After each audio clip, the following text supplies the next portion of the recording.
अळगाव बुद्रुक येथे अक्षदा मंगल कलश यात्रा संपन्न.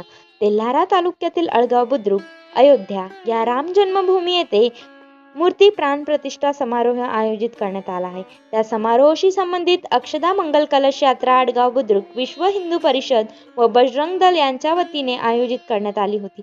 सोमवार दिनांक 18/12/2023 सायंकाळी 5 वाजता सदर मिरवणुकीची सुरुवात श्रीराम मंदिर अळगाव येथून वाजत गाजत ढोल ताशे भजन मंडळ आदी सोबत नगरच्या मुख्य मार्गावरून काढण्यात आली. या मिरवणुकीत स्थानिक विहिप, बजरंग दल, सुंदरकांड सेवा समिती, माऊली भजन मंडळ तसेच हिंदुत्ववादी कार्यकर्ते सामील झालेत. सदर कलश यात्रेत हजारोच्या संख्येने भक्त सामील झालेत. मिरवणुकीच्या स्वागतासाठी ठिकठिकाणी रांगोळी काढण्यात आली, पूजा अर्चना करण्यात आली. सदर मिरवणुकीत अकोट येथून आलेले बजरंगबली सर्वांचे लक्ष वेधून घेत होते. मिरवणुकीचा नियोजित मार्गावरून शांततेत राम मंदिर अळगाव बुद्रुक येथे समारोप करण्यात आला. मिरवणूक शांततेत पार पाडण्यासाठी पोलीस प्रशासन, पोलीस पाटील सज्ज होते. प्रतिनिधी संजय भटकर, अळगाव बुद्रुक, तेल्हारा.